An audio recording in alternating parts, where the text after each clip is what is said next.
This is the Football Show. Now, Liverpool became the first English team to win all 6 of their Champions League group games earlier this season, and now Jurgen Klopp's side could become just the 3rd team in history to win their opening 8 matches of the competition after Barcelona and Bayern Munich. That's after they beat Inter Milan 2-0 in the first leg of their last 16 tie. But Klopp has warned tonight's opponents won't be arriving at Anfield for the second leg as tourists. It's a 2-0. I think it's the lead which got turned over most often in the history of football. So because if you have at half time being 2-0 up, and you have a team who thinks we are halfway through, then you are already on the wrong path. They don't come here as tourists. I know that they want to chase the game, and that's what we want to do, because we are not a team who defends results or whatever, tries to get through somehow. We want to attack the game. Well, how about this? The former Liverpool striker Emile Heskey joins us now to look ahead to this one. Good morning, Emile. Liverpool in a good position going into this with that 2-0 lead from the first leg. But you heard what was said there. Is it actually quite a dangerous lead at the same time? It can if you've not got the right mindset. It's fascinating because when I was at Liverpool, we always used to, when we was playing in Europe, make sure we made it really hard for them to score, and them knowing that when we come back to Anfield, they've got no chance. And that was one of the things that we loved doing. But now you're 2-0 up, you just go and you go and end the game. You go and finish it off. There's a ruthlessness about Liverpool at this moment in time. Well, you heard what Jurgen Klopp was saying there in his news conference. He was warning them that they can't think they're already through. They've already shown they're good enough to beat Inter. So how does Jurgen Klopp go about making sure that mentality is right?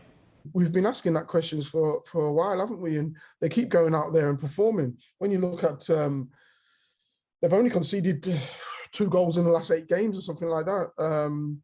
They keep going out there performing. They keep pushing themselves to the limit, and it's fascinating that they time and time again they do that, because when you get to a certain stage, you kind of say to yourself, "What's next?"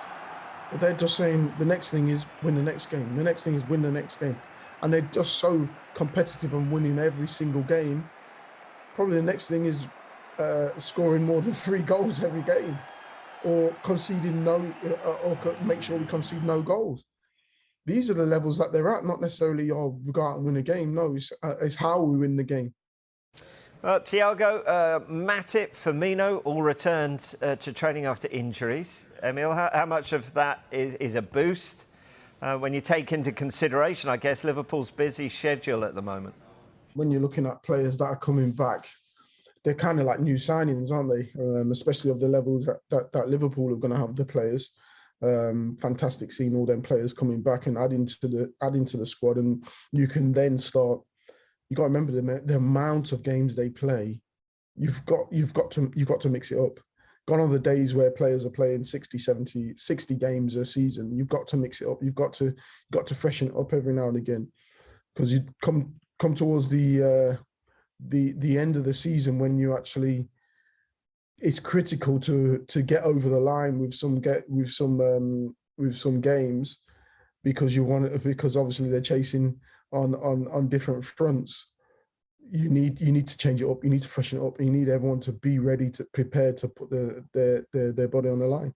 I hear what you're saying, but Roberto Firmino's an interesting one, isn't he? For so long he's been integral to what Liverpool want to do. He scored in the first leg. But how much is it fair to say that he's now behind both Diogo Jota and Luis Diaz in that pecking order for the 3rd spot in the front 3? There's always comes a time where you go up and down the pecking order. Whether it's your form, whether it's new players coming in and stepping up to the plate. Jota was fantastic, came in and done really well, fitted in really well. And for a long time, it kind of, the way Bobby Firmino played, it kind of suited the way the wingers wanted to play, where he would vacate the areas, bring players in, and if they didn't come in with him, he would then get the ball and then start creating. Now there's different ways of playing, and with your Jotas, etc., who are scoring goals as well, you can't. It's just something different, and he's no longer first choice. But I don't see why a player should get upset with that, especially when you're playing the games and winning, and playing on in so many tournaments, so many competitions. Sorry. I don't see why you should get upset with that. You'll still play 30 games, 25, 30 games a season. You'll still get your opportunities to play. But it's whether you want to be that main pivotal number 9 and starting every week. That's going to be the key issue. I'm guessing those 3 players that we mentioned there, they all offer something slightly different. So in some ways, how much is it a good problem to have, to juggle all those attacking options? The exciting thing for me is I always give a player 12 months to settle in when they come into the Premier League, because it's like no other league. It's very frantic. It's very technical, tactical. The strength you need to be playing in this league is beyond any others. So I always give someone 12 months to settle down, and then you'll possibly see the best of them. These 2 players have come in and hit the ground running.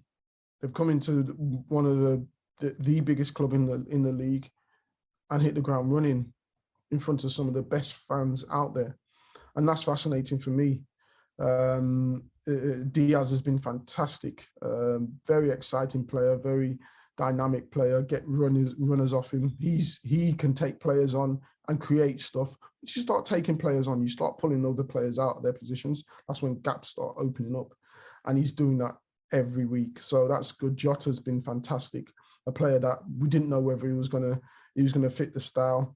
We didn't know if he was going to be ready to actually just go straight in, and he did it.